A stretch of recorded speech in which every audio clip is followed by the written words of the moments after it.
¿Qué tal? ¿Cómo están? Bienvenidos, bienvenidas a WhatsApp, este streaming energético que hacemos todas las semanas con el objetivo de abordar los temas de una agenda muy estratégica para el país y de la manera más llana posible.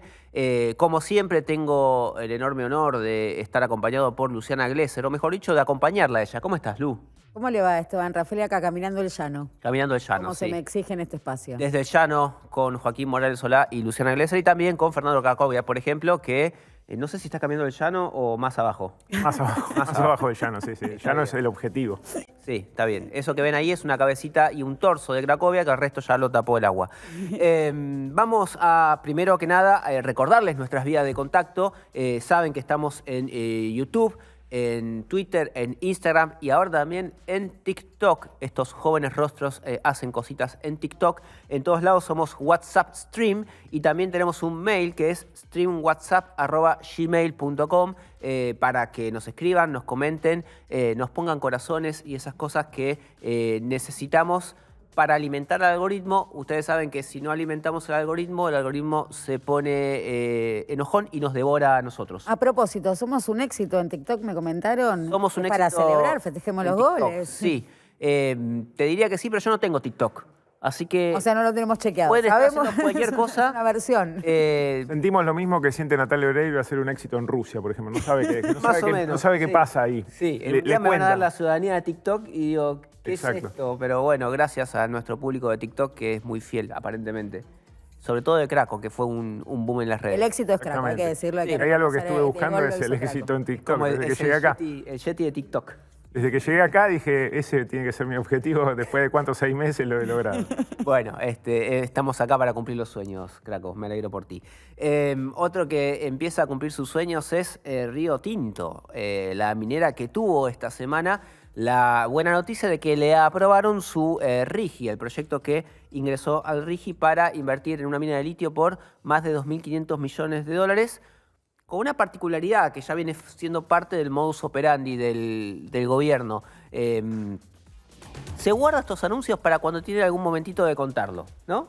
Esta semana fue Arminera, está ocurriendo mientras grabamos este programa, un evento minero, y hasta allá fue Daniel González para decir acabamos de aprobar el RIGI. Y no quería llegar con las manos vacías. En parte se entiende, ¿no? Vos vas a algún lugar y algo llevás siempre. Él llevó el En vez de llevar las masitas, él llevó el RIGI. Él llevó el RIGI. Había 7 proyectos que ya habían presentado en el sector, ninguno estaba aprobado.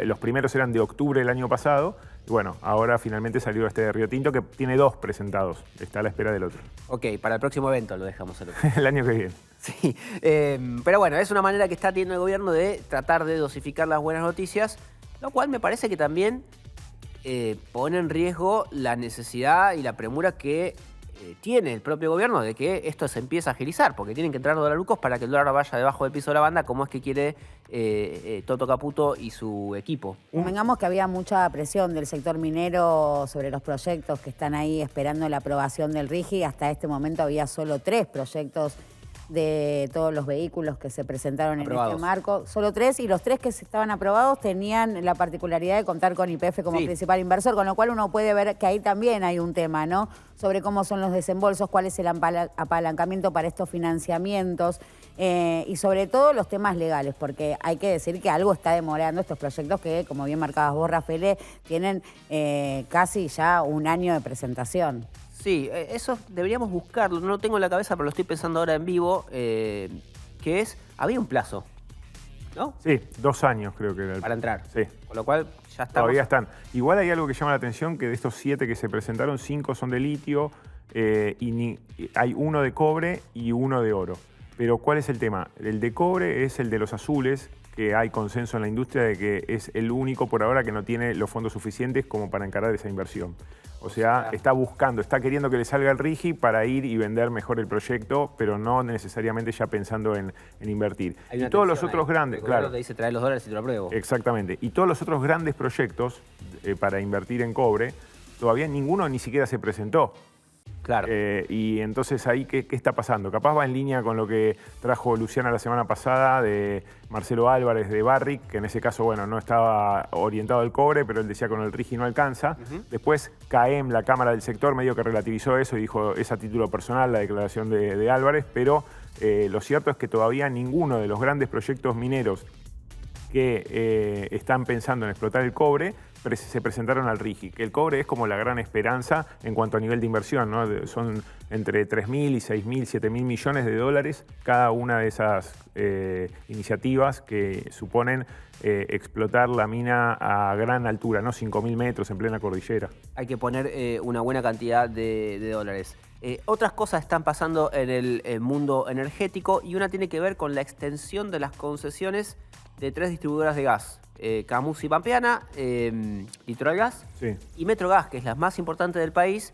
Creo que le queda un año de concesión a estas empresas. Hay que extenderlas o revocarlas. Para eso se llevan adelante audiencias públicas a las que van las empresas a contar sus argumentos, van asociaciones de consumidores a decir por qué el servicio está fallando y luego el proceso burocrático sigue y probablemente el gobierno termine extendiendo las concesiones de las 3. Exactamente, le vencen el 28 de diciembre de 2027 a las 3, pero por cronograma tienen que presentar el pedido un tiempo antes, ya lo pidieron y ayer se llevó adelante la audiencia cortita porque las 3 empresas se expusieron y poca gente más, duró 2 horas y media y me llamaron la atención tres datos de esa audiencia.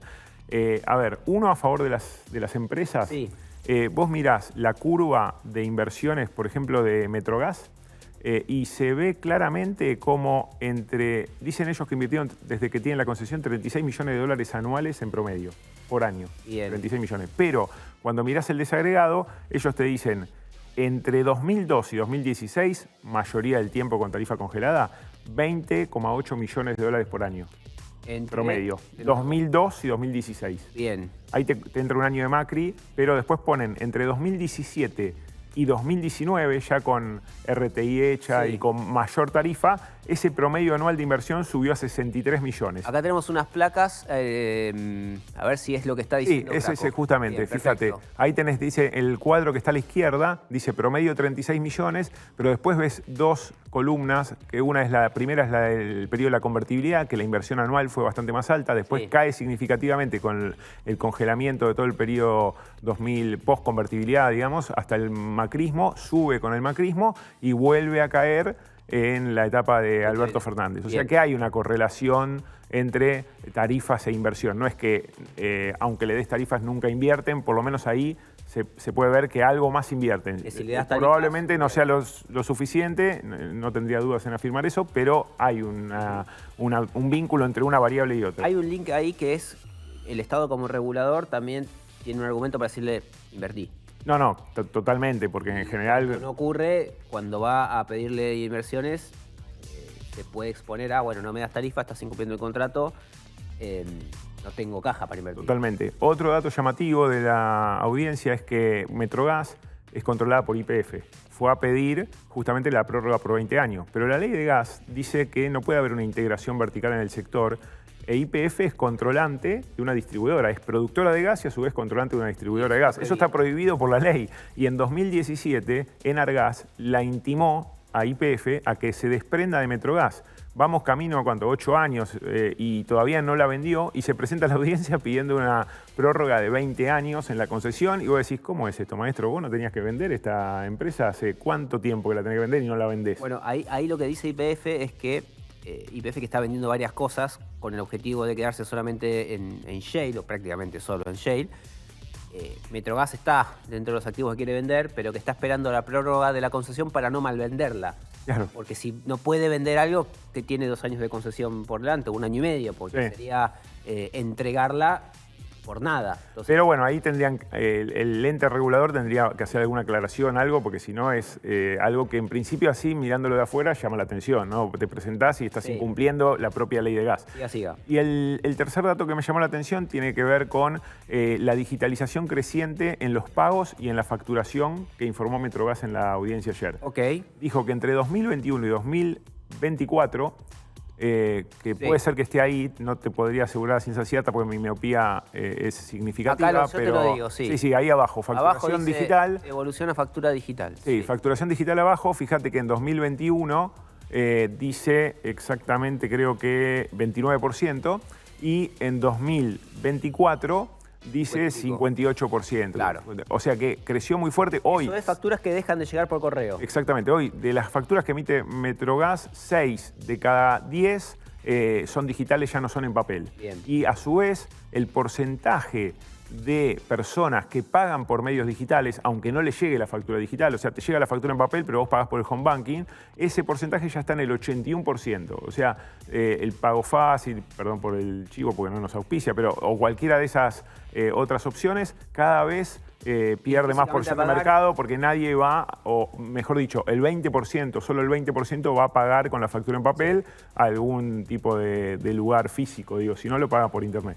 Y hablando de factura de gas y de servicios públicos en general, que algunas suelen venir con subsidios, el gobierno acaba de hacer un anuncio por el cual le quita subsidios a usuarios, podemos suponer de alto poder adquisitivo, porque dicen viven en Puerto Madero y viven en countries,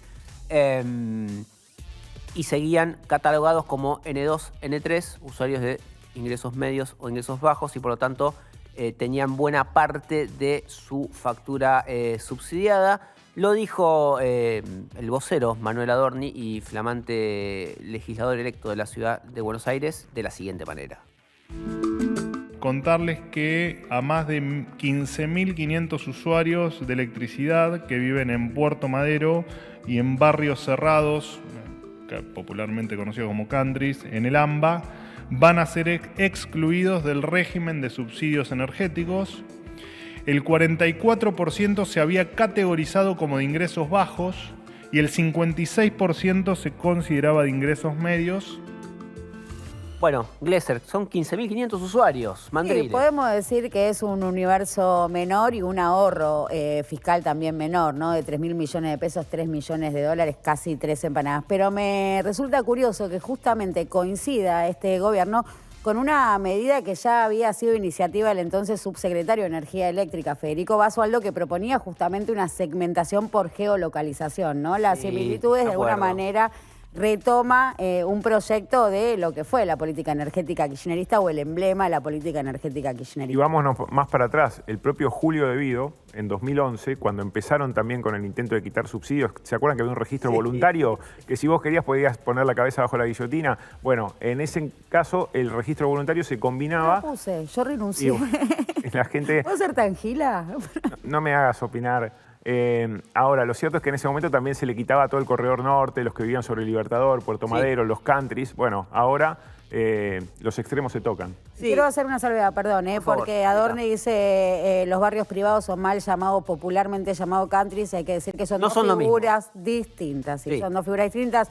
En los barrios cerrados hay una población, si se quiere, más de clase media. Los countries se incluyen amenities como canchas de golf y ese tipo de cosas. Es cierto. Bueno, dos cosas. Es ilógico que los habitantes de Puerto Madero y countries sigan manteniendo subsidios a la energía.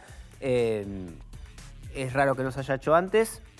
Y como dice Glesser, son 3 empanadas, son 3.000 millones de pesos al año, son menos de 3 millones de dólares al tipo de cambio de hoy.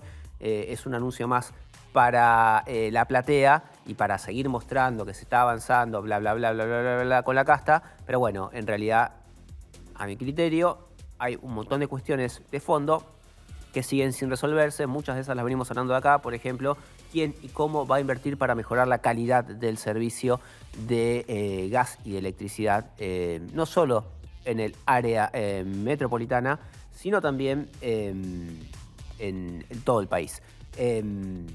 Sol, me perdí. Vamos a Diego Golombek. Gracias, me estás hablando. Y nos tenemos que ir a presentar a nuestro amigo Diego Golombek. En este caso nos va a hablar de las luces LED y de cómo llegamos a este tipo de iluminación.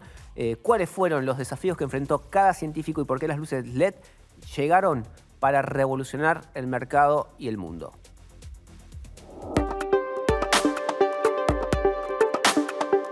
Luz, cámara, LED. Bienvenidos a la línea de tiempo más luminosa que van a ver hoy, la evolución de las bombillas. Desde los días de Edison, donde tener una bombilla incandescente en tu casa era tan difícil como encontrar estacionamiento en Palermo un sábado a la noche, hasta la brillante revolución de las LEDs. Esta historia comienza con la bombilla incandescente, que fue una invención mejorada por Thomas Edison en 1880 y que durante más de un siglo se convirtió en la estrella del espectáculo. Esta bombilla funciona a partir de un filamento de metal que se calienta al pasar electricidad a través de él. Resulta que a pesar de ser simple y efectiva, la bombilla convertía apenas el 10% de la electricidad que consumía en luz, mientras que el 90% se escapaba como calor. Un verdadero derroche de energía, algo así como cuando tus hijos van dejando las luces de la casa encendidas por donde van pasando. Con el tiempo empezaron a surgir alternativas. Primero llegaron las bombillas halógenas, presentadas en 1959 por Elmer G. Friedrich y Emmett Wiley. Aunque tenían su encanto y ofrecían una luz más intensa, seguían consumiendo bastante energía y dependían de la misma tecnología de filamento. Entonces, en los años 80, apareció la lámpara fluorescente compacta, CFL son sus siglas. Estas bombillas, como la nueva actriz que quiere brillar en el escenario, utilizaban un gas fluorescente que al ser excitado por la electricidad producía luz. Aún así, tenían sus limitaciones, como el tiempo de encendido y la calidad de la luz. Finalmente, en los 90, llegó la estrella indiscutible, la bombilla LED. Con el trabajo que comenzó el pionero Nick Holoniak allá por la década del 60, esta tecnología revolucionó todo. Funcionan con electroluminiscencia. La electricidad pasa a través de un elemento que se llama semiconductor y excita o activa los electrones que están en el LED. Y cuando estos electrones vuelven a su estado normal, liberan fotones, que es energía en forma de luz. ¿Y por qué el LED fue y sigue siendo la opción preferida? Porque convierten entre el 80 y el 90% de la energía que consumen en luz. Y para entender su increíble eficiencia, tenemos que hablar de lúmenes, que son la unidad que mide la cantidad total de luz emitida por una fuente. Por otro lado, los vatios o watts, que son una unidad de medida que indica la cantidad de energía consumida. Para medir la eficacia, se evalúa la cantidad de luz que se produce con determinada cantidad de energía consumida. Y en este caso, vamos a destacar que los LED pueden producir más de 100 lúmenes por vatio, mientras que las bombillas incandescentes ofrecen solamente 15. Y si vos también sos de las personas que llaman al electricista para cambiar la lamparita del living, la historia de mi vida, ponete contento, porque las LED duran entre 15.000 y 50.000 horas. Hacé la cuenta. Como si esto no fuera suficiente, son compatibles con la tecnología inteligente, que te permite regular su uso y mantener un hogar amigable con el ambiente. La evolución de la iluminación es un ejemplo de que la innovación puede cambiar no solo la forma en que vivimos, sino también el impacto que tenemos en nuestro planeta. Y hágase la luz. Hágase la luz, dijo Diego Golombek, y de cómo se hace la luz, de alguna manera vamos a hablar con nuestro primer invitado del día de la fecha. Es ni más ni menos que Julián Rojo, un economista especialista en energía, licenciado en Economía de la UBA, magíster de la Universidad Torcuato Di Tella. A mí me llegan religiosamente los informes del Instituto Interdisciplinario de Economía Política, del Observatorio de Tarifas y Subsidios, que me manda Julián Rojo, así que supongo que también está implicado en eso, y de esta manera le damos la bienvenida. Julián, bienvenido. ¿Cómo estás? Muchas gracias a ustedes por invitarme, un placer charlar con ustedes, un placer estar acá. Bueno, gracias. La verdad es un placer que estés acá. Veníamos, antes de escuchar a Diego, de ver su columna, hablando del anuncio que acaba de hacer el gobierno sobre la eliminación de subsidios en countries, en Puerto Madero, en barrios privados. La primera pregunta que se me ocurre es cómo es que estos usuarios sigan subsidiados, y la segunda es, bueno, ¿qué impacto tiene esto? Bien, me acabo de enterar, viniendo para acá, esto fue a la mañana, si no... Es un ratito. Si no estoy equivocado. El impacto es realmente muy chico, pero creo que el gobierno lo está haciendo porque tomó la decisión que a partir del invierno los usuarios N1 de altos ingresos que venían pagando el costo de la energía van a tener subsidios durante este invierno, ¿sí? Durante la programación de invierno que aprobó la Secretaría de Energía, ¿sí? venían pagando el 100% del costo de la energía y a partir de que crecen los costos bastante durante el pico de invierno, van a pagar alrededor del 70%, ¿sí? Con lo cual, supongo que la intención es quitar de esos subsidios a los más pudientes dentro de los pudientes, ¿no? Al 0,2% más pudiente de la población, ¿sí?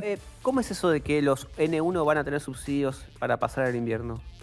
Venían pagando el costo de la energía hasta hace un mes, hasta abril, ¿sí? Pagaban el 100% de lo que valía la generación. Sí. En términos de dinero eran alrededor de 62.000 pesos por megavatio hora. Pagaban el 100% de eso. Hoy siguen pagando 62 y pico, pero el costo de este semestre, de mayo a octubre, pasó a ser de 85.000 pesos por megavatio, con lo cual queda un subsidio ahí implícito de un 30%, 20 y pico por ciento, 28%. Eso para ir a tarifa tiene que salir por boletín oficial. Ya salió, ya está la resolución 171, ya están las revisiones quinquenales de tarifa, están los cuadros tarifarios, así que el precio que paga la distribuidora comprando la energía que corresponde a los usuarios de altos ingresos es de 62 pesos por kilowatt, si querés, contra un costo de 85 reconocido por la Secretaría de Energía. Y en términos de esfuerzo fiscal, ¿ese subsidio cuánto representa? Hay que ver la duración, hay que ver la magnitud. Todos los meses ese precio se modifica, se está modificando alrededor de 2% mensual, Sí. ¿sí? Con lo cual no sé cuál será la decisión del gobierno en los próximos meses. Quizás acelera ese aumento para el sector más pudiente, ¿sí? Achicando un poquito los subsidios, quizás no lo acelera, lo mantiene, sigue con el ritmo. Y por lo pronto es solamente durante los meses de invierno, ¿sí? O sea, desde el 1 de mayo hasta el 31 de octubre, que es cuando termina la programación semestral de invierno. En principio es eso. Sí, los meses de invierno y de carrera electoral. Y de carrera electoral justamente porque tenemos las elecciones ahí, digamos. Claro. Cuando termine. A ver si tenemos ahí en placa, casualmente con lo que venimos hablando, en un informe previo del Instituto Interdisciplinario de Economía Política, apareció esta tablita de la que ya hemos hablado acá en WhatsApp, que es la cantidad de usuarios que estaban catalogados como de ingresos bajos, que no renovaron o no se reinscribieron en el registro de subsidios y por lo tanto perdieron el beneficio y pasaron a ser catalogados como usuarios de ingresos altos, que no venían recibiendo subsidios y que bueno, ahora les van a subsidiar el 70% de la tarifa. Son 2 millones de personas aproximadamente. ¿Cómo puede pasar alguien de bajo a full tarifa sin que eso impacte en su estilo de vida, digamos? ¿Y qué ahorro le significa al gobierno tomar esta decisión de que volarle los subsidios a 2 millones de personas? Bien, bueno, varias cosas ahí. Primero, sí, son 2.100.000 hogares, ¿sí? Que eran considerados de bajos ingresos y pasan a ser mayormente de altos ingresos. Hay también algunos que van a ingresos medios, con lo cual ahí la diferencia no sería tanto, pero son muy poquita cantidad, ¿sí? Esos 2 millones de hogares pasan de ser N2, haciendo en términos brutos, ¿no? N2 en el invierno pasado a ser N1 este invierno, ¿sí? Eso hemos medido en el último informe que podría tener un impacto de 480% en la factura final que pagó ese usuario el año pasado contra la que pagaría este año en mayo, ¿no?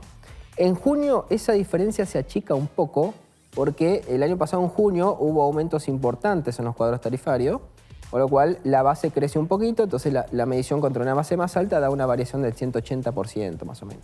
De todas maneras es un impacto fuerte, ¿sí?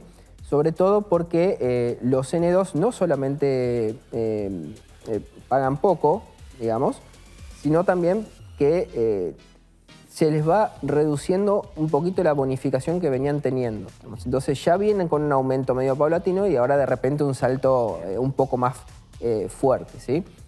Los N2 son los que tuvieron más aumento en términos relativos porque eso es lo que se observa desde fines de 2023 hasta acá, pero a su vez son los que menos están pagando del valor real del costo monómico de la electricidad. ¿Cuánto están pagando? ¿Qué porcentaje paga el N2 hoy de lo que tendría que pagar? Alrededor del 35% tiene subsidio. Sí. 75% de 72% de subsidio y 30%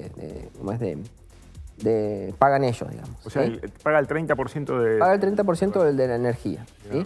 El punto es que la energía para el N2 pesa mucho y se comen los aumentos más altos porque el N1 ya iba al costo, no tiene mucho para aumentar. No tenía mucho para aumentar en ese momento. ¿sí? Entonces, los aumentos más importantes recaían en el N2 y en el N3 que tienen un peso más importante de lo que es la materia prima, digamos, ¿no? la energía en sí. ¿Y hoy cuántos son los N2 sobre el total de los usuarios del sistema eléctrico? Y alrededor del 52%, un poquito menos ahora. Y la clase media, la N3, es poquito, ¿no?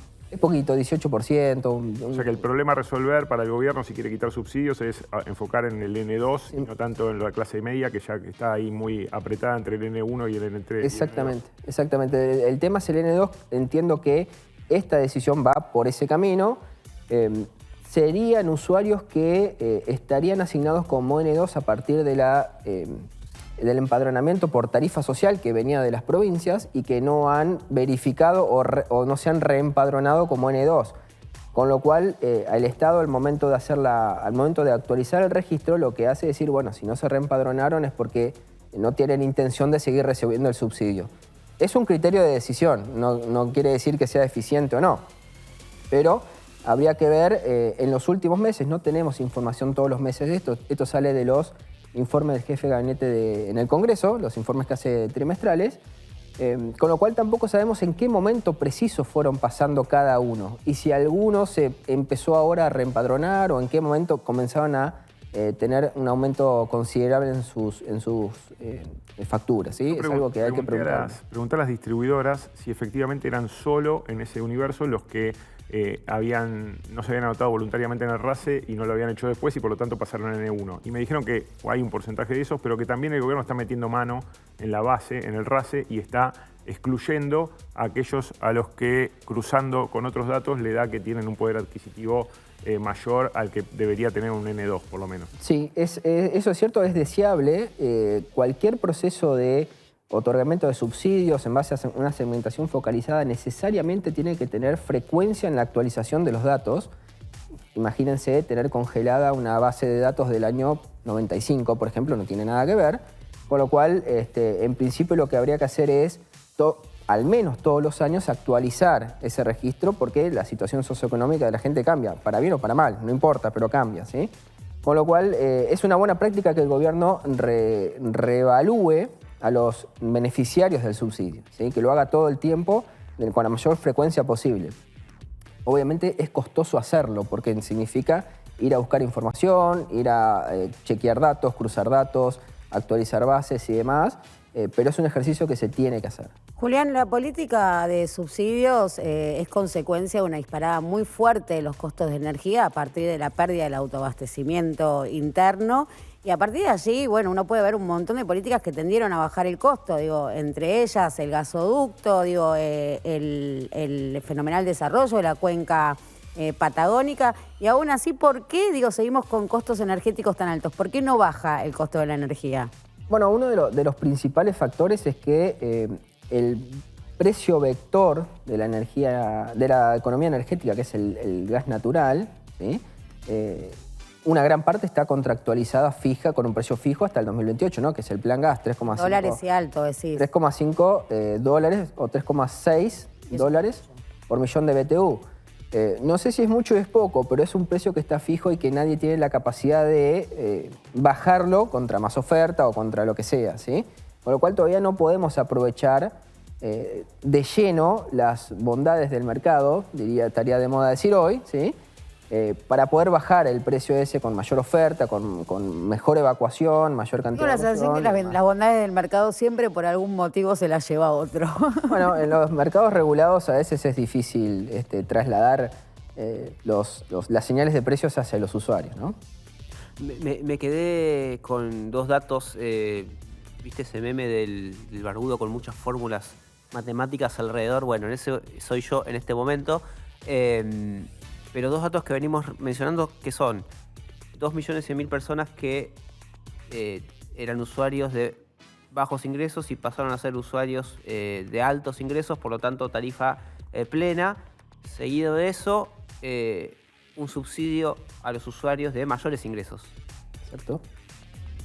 Me da la impresión de que están muñequeando la cuenta de subsidios de una manera poco prolija, porque quizás le sacan un subsidio, digo, de esos 2.100.000 personas, se me hace difícil que ninguna necesite subsidios, y de los usuarios que ya habían renunciado voluntariamente o habían sido catalogados como altos ingresos y habían quedado fuera de los subsidios, se me hace que pueden pagar la tarifa plena. Bien, sí, son dos cuestiones que yo las separaría, digamos, una cuestión estructural, que es mejorar el sistema por el cual se otorga subsidios, es decir, el registro, ¿sí? Mejorarlo, actualizarlo, mantenerlo actualizado y demás. Y otra cosa es la decisión puntual de, en el invierno, otorgar un subsidio ya generalizado, que no es la mejor práctica, ya lo sabemos, a toda la población, ¿sí? Menos a ese 0,2, 0,5%. Sí, 15.500 usuarios. 15.500 usuarios, que en términos fiscales es la nada misma, y en términos de prácticos para una estructura de subsidios también, ¿no? Sí, mira, dijo Adorni que eran 3.000 millones de pesos al año, que eran estos 15.500 usuarios a los que se les sacan los subsidios de ahorro, y según el último informe de ustedes, estamos hablando de un gasto, de que los subsidios son el 4,2% del gasto primario total. Sí, es ínfimo, es menos del 1% el impacto sobre el total de subsidios energéticos, con lo cual no es menos del 1%, ¿no? Sí. Mucho menos. Sí. No es considerable. En términos fiscales, yo creo que la otra decisión coyuntural de no llevar los precios al costo tiene que ver un poco con contener los índices inflacionarios, más allá de que las tarifas no generan inflación, esto hay que repetirlo, ¿sí?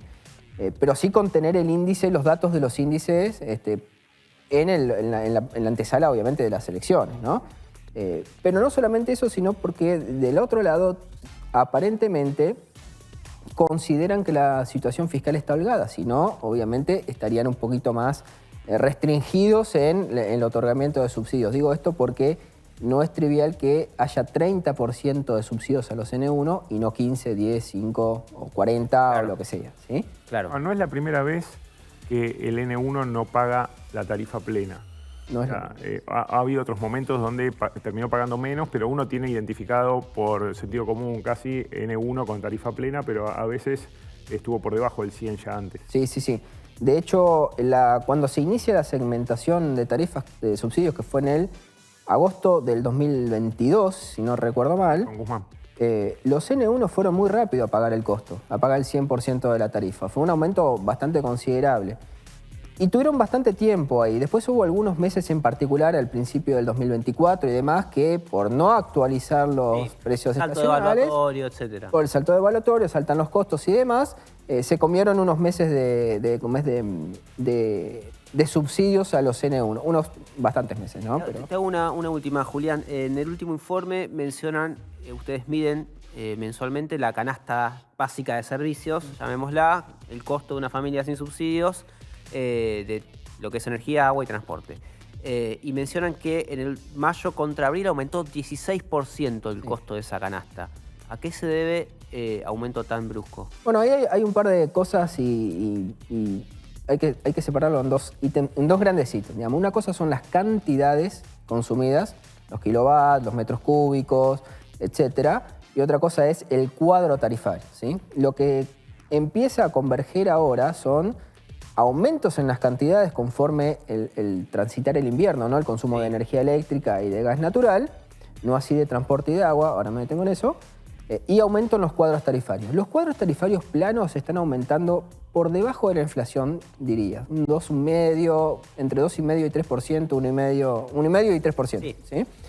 Con lo cual empieza a tener mucho peso el efecto en las cantidades, particularmente en el gasto de energía eléctrica y de gas. ¿Qué quiere decir esto? Viene el invierno, prendemos la hornalla, el calefactor y demás, con lo cual se empina la curva de consumos. Y eso tiene un efecto muy importante en un cuadro tarifario que es 10% mayor al del verano, ¿sí? ese gasto aumenta mucho. Lo mismo en energía eléctrica, es un gasto que aumenta mucho. El transporte no tiene estacionalidad. Nosotros lo medimos en base a una cantidad de boletos por mes que una familia tipo consume, ¿sí? Pero sí está aumentando en relación a la inflación pasada más un plus del 2%, ¿sí? Y justo en este mes apareció la inflación de marzo, creo que fue, que dio 4 y pico, más un 3,7 más un 2 y algo, quedó casi en 6 puntos el aumento del boleto. Con lo cual... Lo que hizo ahí el gobierno fue, lo que no es jurisdicción nacional, no le doy subsidio, por lo tanto lo que es jurisdicción Ciudad de Buenos Aires y Provincia de Buenos Aires, cada una por su lado aumenta. Exacto. Y jurisdicción nacional sigue planchado. Exactamente, nosotros tomamos todo, hacemos un promedio porque obviamente una persona del AMBA es multimodal en su manejo del transporte público, toma un montón de medios de transporte distintos. Lo único que no tomamos es el subte porque tiene una lógica un poco distinta. Pero bueno, ese boleto en promedio aumentó 3% en el mes, ¿sí? Y el agua no tiene estacionalidad, mejor dicho, marcada. Tiene una estacionalidad rara que es se cobra por día del mes, ¿sí? Obviamente la diferencia más importante es entre febrero y marzo, que es 28 contra 31, y en los demás meses es 30 contra 31. Pero el gobierno ya puso una actualización que es la del factor, uno de los factores variables que se llama factor K, que va al 1% mensual, ¿sí?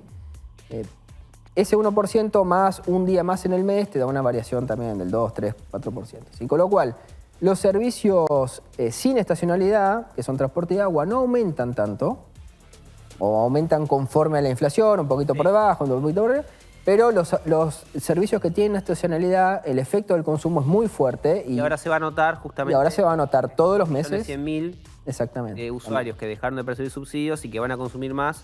El costo de esta canasta debería subirles a eso. Exactamente. También. Julián, muchísimas gracias por haberte acercado hasta WhatsApp. Bueno, muchas gracias a ustedes, un placer estar acá con ustedes. Y nosotros continuamos, entonces vamos a viajar ahora a uno de los eventos empresarios más importantes del año, la convención de AmCham, la Cámara de Comercio estadounidense en la Argentina, que nuclea a un montón de multinacionales de origen estadounidense, la mayoría, también algunas argentinas, y que sirve como para bajarle línea al gobierno y al resto de la clase política sobre la mirada de estas grandes empresas.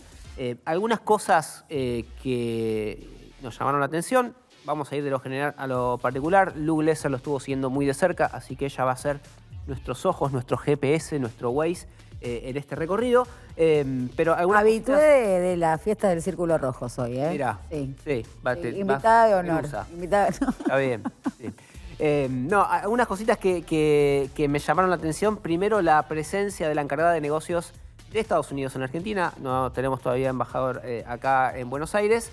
Que fue... Es un dato político, digo, no lo soslayemos. No, para nada. Lo soslayemos porque no tener embajador da cuenta, ¿no?, de lo verde todavía que son las relaciones bilaterales, donde el embajador es fundamental. Tarda también, ¿no? A veces un proceso burocrático tarda y cuando hubo que levantar el teléfono, Estados Unidos dijo voten a favor de Argentina y ahí estamos con el acuerdo del FMI. Es cierto. Pero dos datos sobre Abigail Dressel. Primero, habla español.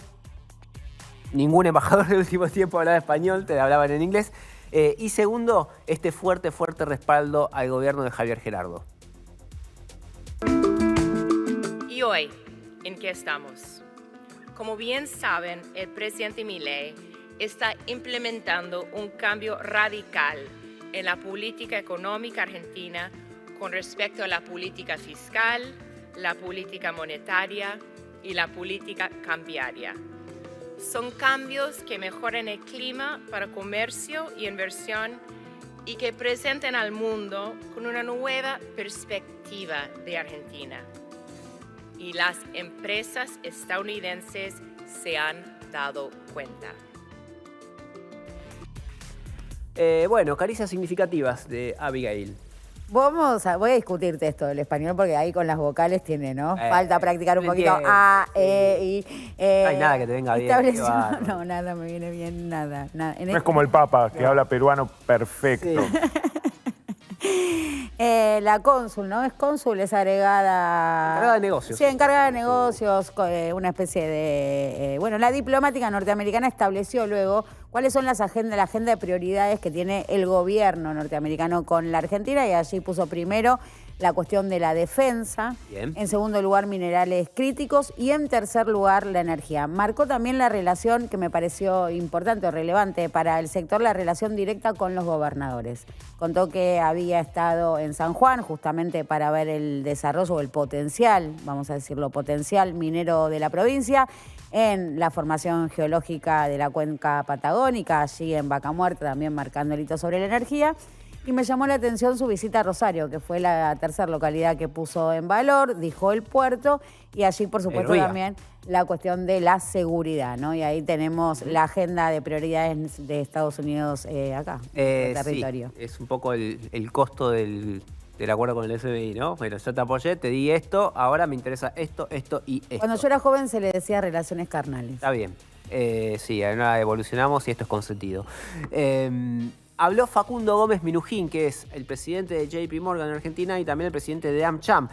Dijo algunas cosas, lo voy a parafrasear rapidito, así seguimos viaje, pero un fuerte respaldo a la estabilidad macroeconómica, pero después marcando la cancha de lo que quieren las empresas para hacer lo que quiere el gobierno que hagan, que es que inviertan. Bueno, pidió reformas laboral, previsional y tributaria, los hits de las multinacionales para condicionar las inversiones en el país. Y después habló de institucionalidad y puso ahí el ojo en Ficha Limpia. AmCham criticó al Congreso por no haber aprobado la ley de Ficha Limpia. Dijo que para ellos es muy importante la institucionalidad. Fueron de alguna manera algunos mensajitos al gobierno de por dónde quieren las empresas que avance la agenda económica y política para traer esas inversiones que el gobierno necesita y quiere que lleguen. Dicho eso, nos metemos ahora sí a los bifes, a la agenda energética que vaya, si la hubo, Glesser. A ver, corregime si me equivoco, pero básicamente se habló de hay que reducir los costos de Vaca Muerta. Así es, ¿no? Quizás estas voces que pasan por debajo del radar de la agenda mediática en este tipo de eventos donde las definiciones del ministro de Economía o del presidente se llevan las primeras planas, escuchar de primera mano a los jugadores, ¿no? De Vaca Muerta. En este caso estaban en este panel Catherine Remy, ella es la CEO de Total Energy, que es la petrolera francesa que opera en la cuenca neuquina, pero también en lo que se llama Costa Afuera, en la plataforma continental del mar argentino, en el proyecto Fénix. También estaba presente allí Fausto Careta, es el representante de Pan American Energy, la petrolera, lo que lo deben haber bulineado en la secundaria, de Pan American Energy, de la familia Bulgeroni, y Pablo es de Pablo apellido Vera Pinto. Vera Pinto, ahí está, Pablo Vera, sí, es el responsable, sí, el financiero, ¿no? Del ejecutivo financiero de Vista, la petrolera de Miguel Garucho, que crece al calor de la expertise del mago al frente de YPF. Totalmente. Vamos a meternos en lo que dijeron ellos. Primero vamos a escuchar a Catherine Remy de Total, como decía Glesser, hablando justamente de que hay que bajar los costos. Acá en Argentina, como lo saben, hay un efecto a veces de un precio que puede ser más alto porque el pricing puede ser más alto, ¿no? Por el contexto de Argentina. Es algo que vos destacaste, Bernardo, en cuanto un poco al costo de capital, ¿no? Y entiendo que acá el gobierno está trabajando en eso, para bajar ese costo de capital que va a mejorar, de hecho, el clima de negocio, porque acá van a aparecer actores de midstream, fondos de inversión, bancos, o sea, lo que sea. ¿Algo que decir del español de Catherine? Van a aparecer de las vocales, ¿no? Estamos acá con las vocales. Van a aparecer fondos de inversión, bancos, más jugadores, mientras que se pueda bajar el costo, ¿no? Porque esta es la demanda. Costo de capital, claro. ¿Le sale caro? País. ¿Qué dice? Bueno, Total evalúa, ¿no? Digo, dónde va a perforar y dice, acá me sale esto, acá me sale esto. Esto es lo que está diciendo. Y el costo, Argentina tiene, cuando dice pricing, es fijación de precios, donde se incluye este contexto, le dice contexto Argentina, que es esta entelequia que es difícil de traducir a los ojos empresarios. No se entiende muy bien qué piden, ¿no? Cuando piden institucionalidad, seguridad jurídica, más bien continuidad de las políticas públicas que le garantizan, ¿no? Bueno. Y bajar la tasa de interés, digamos. En este caso también está pidiendo. Sí, es presente, muy presente eso. Claramente la mirada está puesta en el riesgo país que hace que sea imposible el financiamiento, ¿no? Avanza Fausto Careta, director de Managing Director o director de Manager de PAE, hablando de costos, pero en este caso más allá del costo de capital. La verdad que la roca, el shale nos ayuda porque es de muy buena calidad, pero si después los costos operativos o los costos de desarrollo son mucho mayores que los americanos, y vamos a perder en competencia. Así que nos tenemos que alinear todos los actores, desde el sindicato, los políticos, nosotros como operadora nos tenemos que unir y tener el mismo objetivo, bajar los costos. El VEMOS es un ejemplo, ¿no? Reduce a la mitad el costo de transporte del petróleo. Hay que bajar los costos. Después tenemos que definir los costos, más allá del costo de capital. Si hablamos del costo de la mano de obra, me parece que más bajo imposible. ¿Qué son exactamente, no? Con este deterioro que hay de los ingresos, ¿qué son los costos? Y entre costos tenés también, por ejemplo, el alquiler de una máquina. Ahí una de las empresas proveedoras más importantes para la explotación del shale es Harbour. Harbour cobra por la misma máquina en Permian, que es el yacimiento, como los yacimientos comparables, las formaciones geológicas comparables en Estados Unidos. Dicen que Argentina cobra entre un 30 y un 40% más, era lo que estaban marcando el número que estaban dando allí, otros hablan de una cifra mayor, pero también hay un tema de escala, de esta escala de producción, digo, sí. Vaca Muerta Permian da una diferencia de 1 millón a 1, con lo cual también, digo, no solo es eso, sino todo lo que es la velocidad de la curva de aprendizaje y una vez más, el financiamiento, ¿no? Cuánta guita se pone y cuánto se invierte. Con los costos también hay una cuestión donde las petroleras ponen el ojo, que tiene que ver con que en dólares Argentina se encareció, y si bien los salarios están bajos en cuanto a su poder de compra, los salarios en dólares han subido. Mirá, y como las petroleras tienen ingreso en dólares por el barril que venden, las que exportan petróleo, si le sube mucho el salario en dólares, aunque ese poder adquisitivo de ese salario no haya mejorado, para ellos igual es un problema. Sí. Vamos a escuchar ahora a Pablo Veravinto, el CFO, el capo de finanzas de Vista Energy, cofundador con Galucho de la petrolera, que también habla de los costos y habla de poner el foco en la eficiencia. Creo que venimos de muchos años de foco en crecimiento.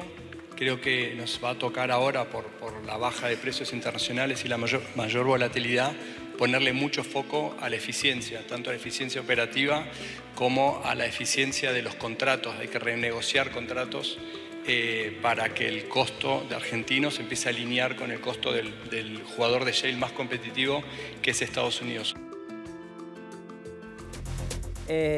Bueno, no solamente se habló de esto, sino también se habló de la promesa de exportar GNL, de los movimientos que está habiendo para exportar GNL. Ahí quien llevó la voz cantante fue Fausto Careta.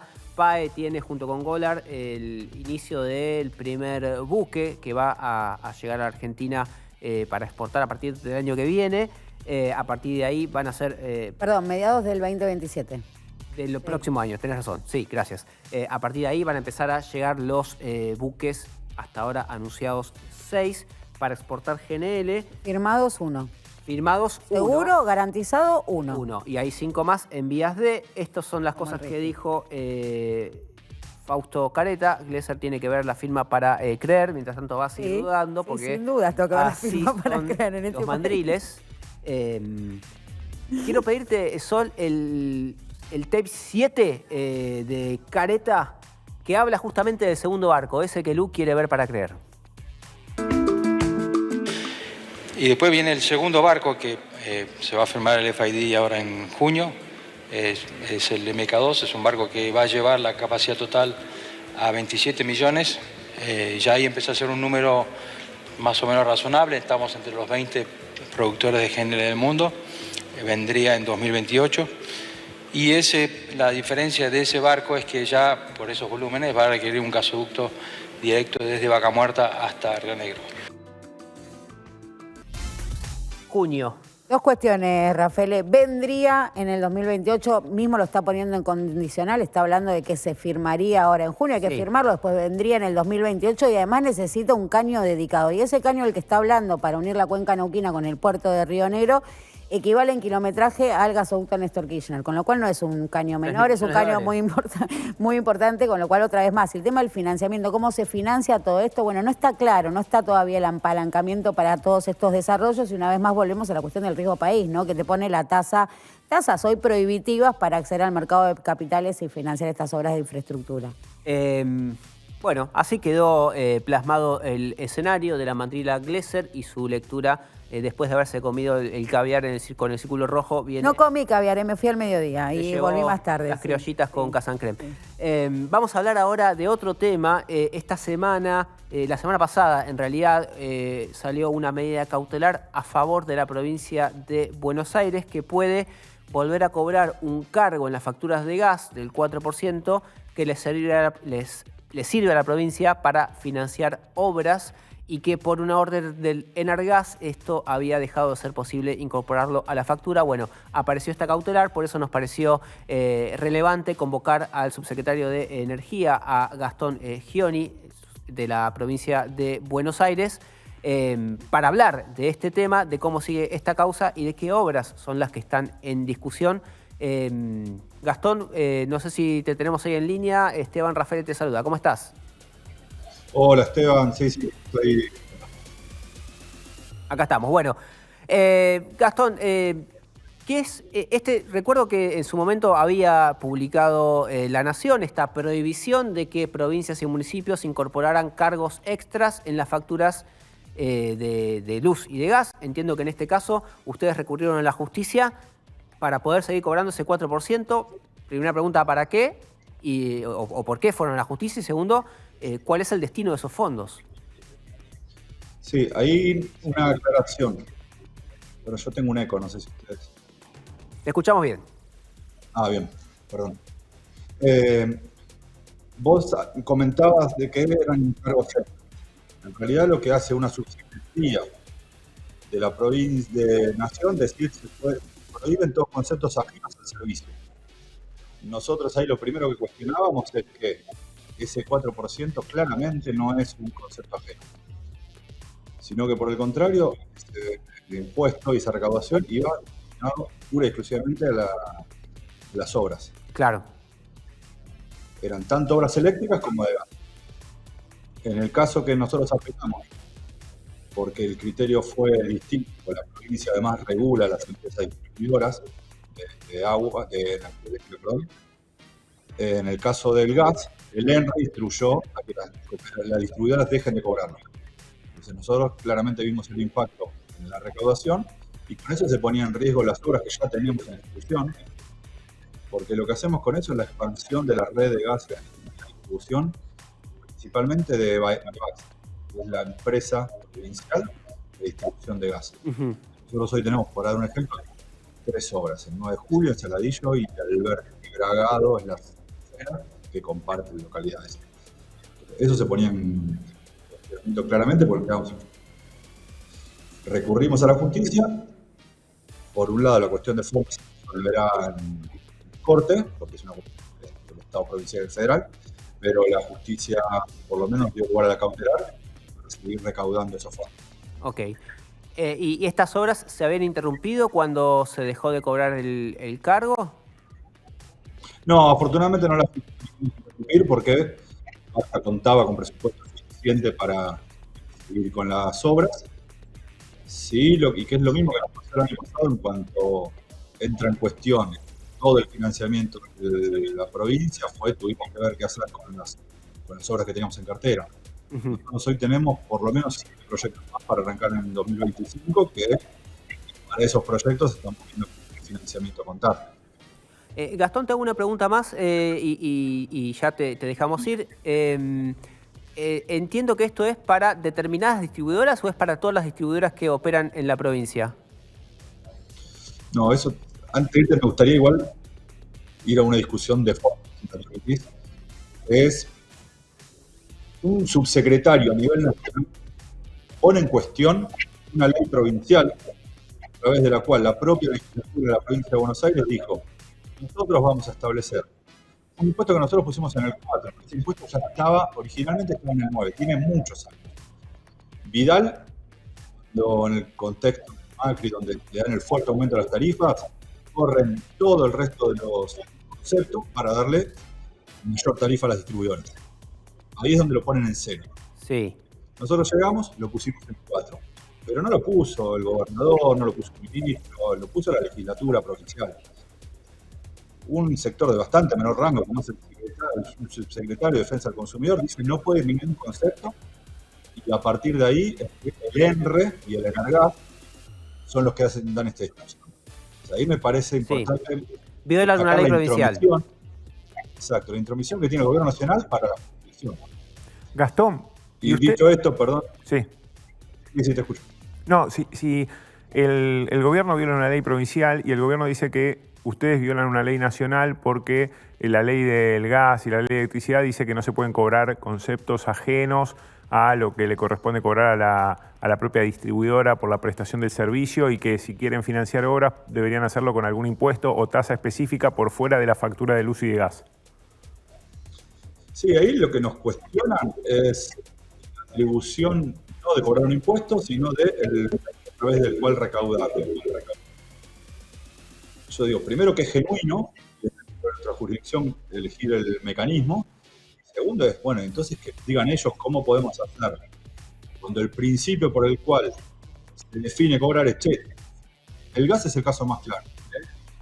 Los sectores de mayores recursos son los que tienen acceso a la red de gas, porque la red de transporte y distribución llega a sus casas. Entonces digo, que el conjunto pague esto para cumplir la red provincial.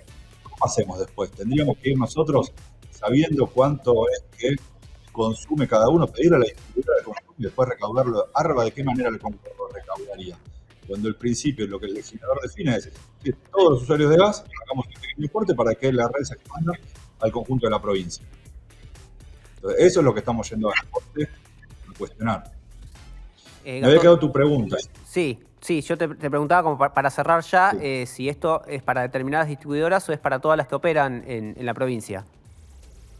Es para el 100% de las distribuidoras. Bien. Que las distribuidoras automáticamente habían dejado de cobrar.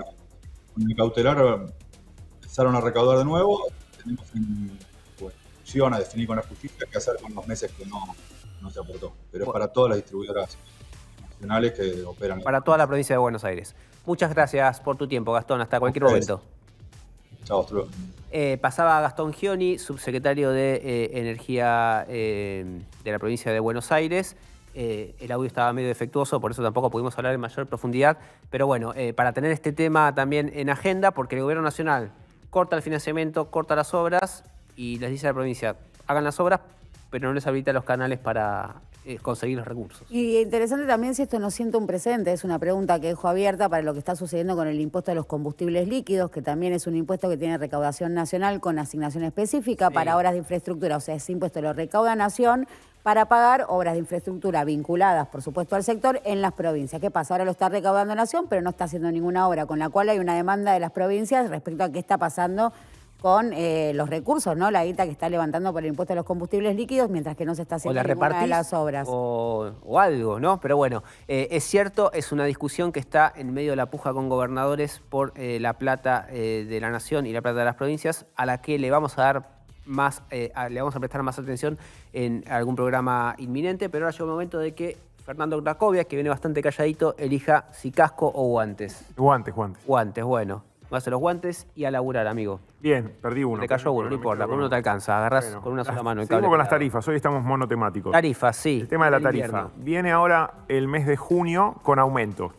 Con aumentos que involucran, por un lado, el resultado de la revisión quinquenal tarifaria, que ya vimos hace algunas semanas, que implica que para Edesur y Edenor, en el caso de la electricidad, y para las distribuidoras de gas, va a haber un incremento prorrateado en 30 cuotas de 15% que va directamente a la distribuidora. Eso significa que tenés ya un piso de un aumento mensual en el gas, en electricidad de 0,36 en un caso y de 0,42 en otro. Depende si es Edenor o Edesur. Sí. A eso se le suma una indexación por costo de vida.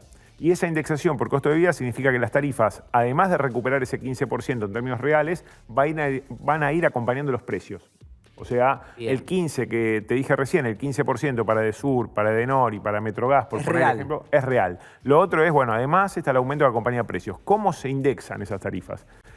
Ahí hay que armar una fórmula para decir, bueno, ¿cómo vos tomás el indicador? A partir de junio se van a tomar indicadores de abril.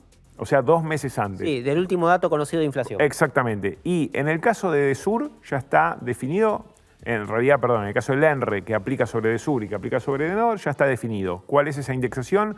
Es un componente que tiene 50% de precios mayoristas de IPIM y 50% de IPC. Sí. O sea que van a mirar el IPIM y el IPC de abril, que el IPC de abril ya salió, creo que el IPIM o está por salir. Salió en por estos ahí. días también, Bien. 2,8, fue en línea con el IPC. Bien, ahí vas a tener, supongamos que te da 2,8 ese promedio. 2,8 más el 0 y pico que dijimos recién, te aumentará 3% la tarifa en junio. De movida 3%. Exactamente. Y después tenés en gas, que todavía no está definido. ¿Por qué? Porque en el caso de Enargas, lo que sugirió Enargas fue hacer también IPIN y IPC, pero con una ponderación diferente. Sí. Yo recién dije que el ENRE va a cobrar una parte con el IPIM y una parte con el IPC, pero la ponderación entre lo que fija el ENRE y lo que fija Enargas es diferente. El ENRE dijo 67% IPC, 33% IPIM. Enargas, ¿qué dijo? 50 y 50. Pero Enargas... Se ponen de acuerdo, viejo. Bueno, eso, cuando vos hablas con funcionarios del gobierno, te dicen, habíamos quedado en esto, y al final el otro se cortó solo. No, yo no me había cortado, Además, lo que pasa es el que... no sé ENRE cuánto. ¿Cuánto de y IPIN sí y van a cuánto de funcionar. IPC querés? Bueno, lo cierto es que lo del ENRE, 67% para el IPIM y 33% para el IPC, es oficial, salió en las resoluciones. Eso es ya ENRA. está. Eso Eso es está. ENRE, Ok. ENRE, luz, electricidad. En gas, lo que dijo Enargas es, debería ser 50 y 50, pero no lo oficializó. Le pateó la pelota a Tetamanti, a la secretaria de Energía, y le dijo, definí vos. Tetamanti todavía no se expidió, tiene unos días. preguntando a González. Tiene unos días y va a tener que ver qué hacen, si efectivamente se desmarcan del ENRE y salen con otro tipo de ponderación o unifican con el ENRE y hay una sola ponderación para luz y para gas. Me quiero quedar con esto. Este 3% de referencia que decía Craco, al sumarle el 0,36 al índice combinado de mayoristas más IPC o precios al consumidor, te da la pauta de cuál puede llegar a ser la indexación para los meses venideros y empieza a cambiar esta tendencia, si esto se confirma, de que hasta ahora el gobierno venía usando las tarifas para pisar el índice de inflación. Les venía, en los últimos meses venía pisando aumentos o procrastinándolos porque no quería que la inflación se le fuera muy arriba. Lo que está diciendo Caputo ahora es, a partir de junio la inflación va a empezar con 1% mensual. Si las tarifas aumentan al 3%, el resto de los componentes del índice de precios va a tener que aumentar debajo del promedio. Y en algún momento, para sumarle complejidad a esto, va a venir el cambio en la canasta de consumos de los hogares que tiene que actualizar el INDEC. El INDEC mide inflación con una canasta de 2003 o 2004 y va a pasar a una canasta 2017-2018 donde los servicios pesan más todavía. Pero igual la canasta esa, para los que son más viejos, la trae el general Alais. Sí, está bien, pero esto se testeó, ya se hicieron las mediciones con la nueva canasta, ya dio todo ok y ya tiene que en algún momento implementarse porque además está acordado con el FMI que esta actualización se tiene que hacer, se tiene que modernizar, etc.